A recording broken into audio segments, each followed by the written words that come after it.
ఓం ద్విముఖాయ నమః. ఓం శ్రీ గురుభ్యో నమః. ఓం సద్గురు శ్రీ శివానంద పరబ్రహ్మణే నమః. సిద్ధవేదము 32వ భాగము. ప్రస్థానత్రయ యొక్క సారాన్నంతా గురుశిష్య సంవాద రూపంలో మనకి సిద్ధవేదములు అందించారు. 20వ అధ్యాయము. శిష్యుడు అని చెప్తున్నారు. సద్గురువే, లోకమునందు 4 మతములు కలవని చెప్పి వాటిని అనుసరించి జనులు నడుచుచున్నారు. ఆ మతములు ఎట్లు కలిగినవి? గురువుగారు అంటున్నారు. ఆ నాలుగు మతములేవి? హిందూ, బుద్ధ, క్రైస్తవ మరియు మహమ్మదీయ అను 4 మతములు. మనము ఏ మతస్థలము? మనము హిందూ మతస్థలము. హిందూ మతస్థలమునటకు ఆధారమేమి? ఈశ్వర సేవ మొదలగు వాటిని మనము సరిగా చేసుకుని వచ్చడం వలననే మనకు హిందూ మతస్థలమని పేరు. ఇదివరకు మనము ఈశ్వర సేవ చేసినట్లుగా మీకు తెలియవచ్చుచున్నదా? ఇదివరకు చేసిన దానిని గురించి ఆలోచించినా మనము ఈశ్వర సేవ చేయలేదనియే చెప్పవలేను. ఈశ్వర సేవను చేయని వారిని హిందువులని చెప్పుటకు సాధ్యపడునా? లేదు. లోకమున నానా మతములు ఉన్నవని చెప్పుట వెరితనము. ఎందువలనగా మతములు మొదలగునవి ఏదొకటియూ లేదు. అట్లుండిన ఒకే మతము కాక వేరే మతములు ఉండటలేదు. ఆ ఒకే మతమునకే ఈశ్వర మతమని పేరు. కావున లోకమున ఈశ్వర మతము కాక వేరొక మతము లేదు.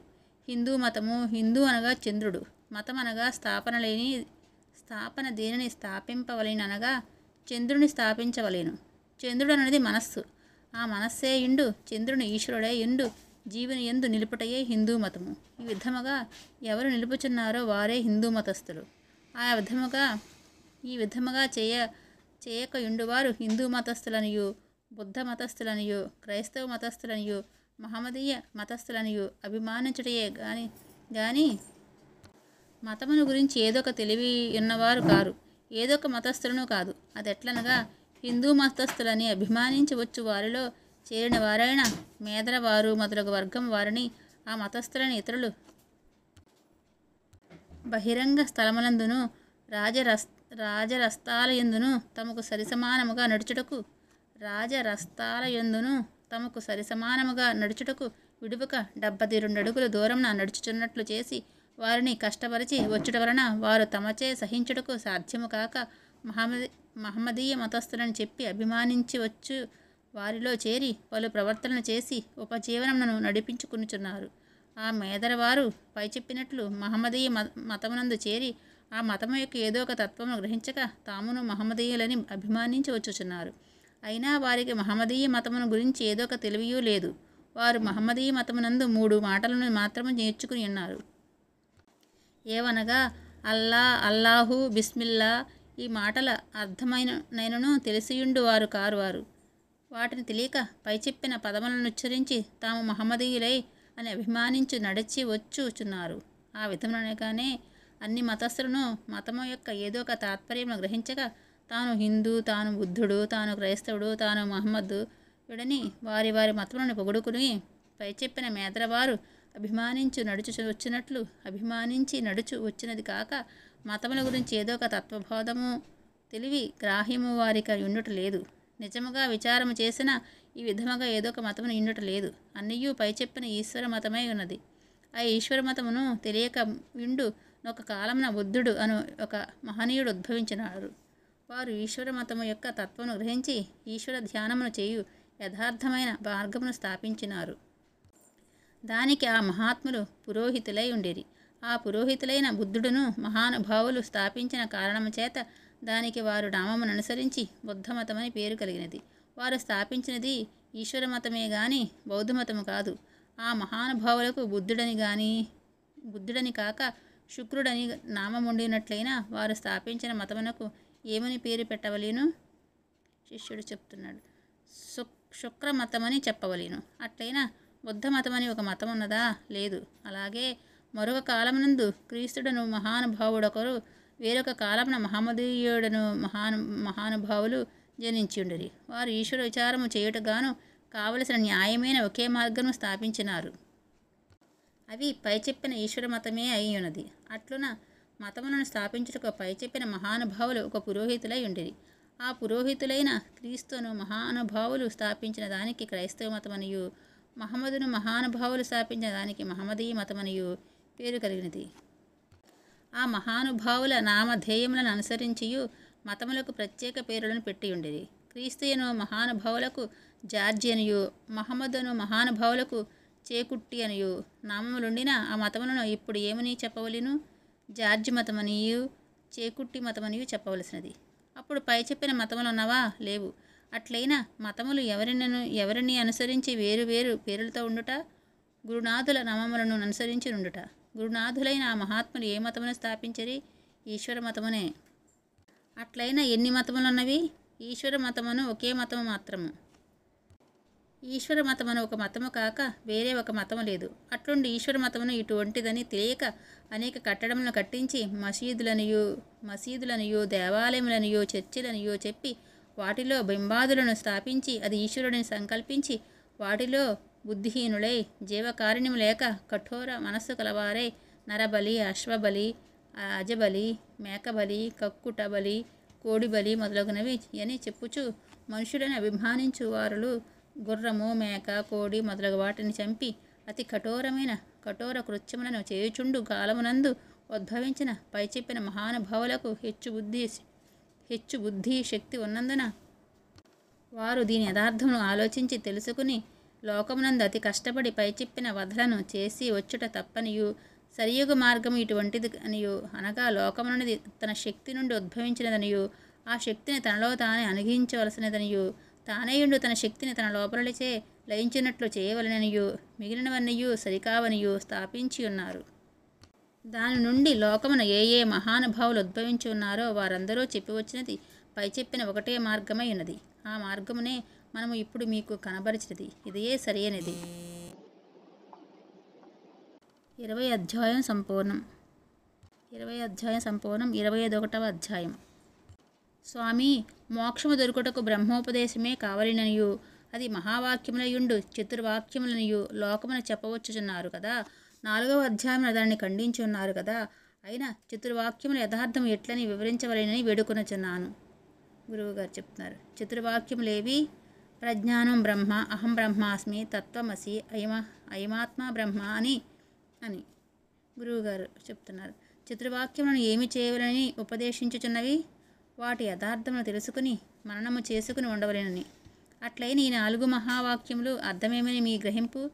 ప్రజ్ఞానం బ్రహ్మ అనగా వేరై తెలియబడు తెలివిని బ్రహ్మమనియు, అహం బ్రహ్మాస్మి అనగా నేను బ్రహ్మమై ఉన్నాననియు, తత్వమసి అనున్నది నీవై ఉన్నావనియు, అయమాత్మ బ్రహ్మ అనగా ఈ ఆత్మయు బ్రహ్మమనియు నా గ్రహింపు.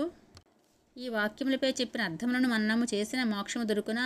ఎట్లనగా కలకండయను వస్తువును గురించి క్రింద చెప్పినట్లు ధ్యానము చేసిన అనగా కలకండయను వస్తువు ఒకటి ఉన్నది, అది తీపి గలది, తెలుపు వర్ణము గలది, తినుటకు రుచిగైనది అని 4 వాక్యములను ధ్యానించిన ఎడల కలకండ ఇటువంటిదని తెలియనా? దాని తీపి తెలియనా? దాని వర్ణము కనబడునా? దాని రుచి తెలియనా? ఆ తలంపు కలకండగా వచ్చుటకు సాధ్యమగునా? శిష్యుడి సమాధానం.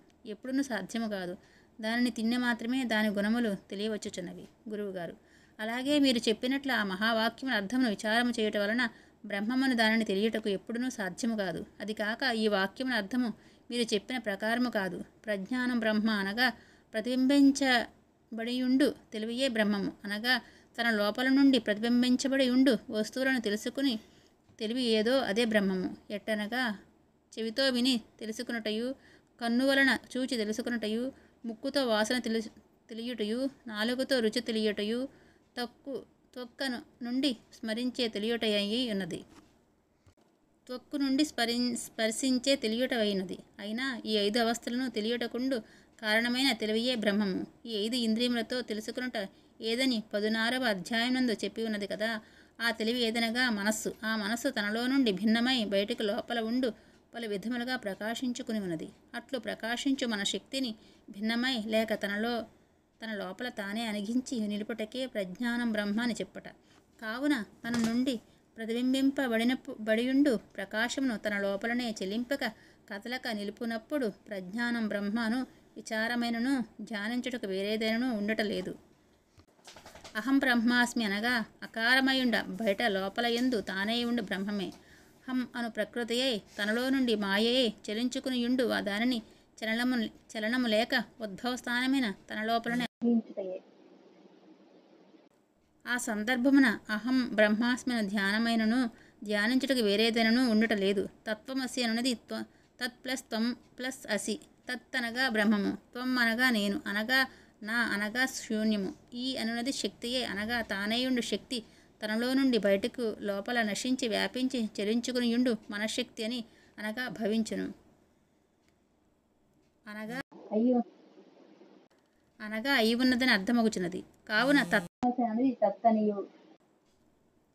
తత్వమసి అనేది తత్తనియు బ్రహ్మము నుండి త్వం లేక నీవు నా మనస్శక్తియు బయటకు లోపలయందు వ్యాపించి నానా విధమై చెలించుకునియుండు శక్తిని చెలించుటకు విడువక బ్రహ్మమునందే లయించున్న అవస్థ అయినది.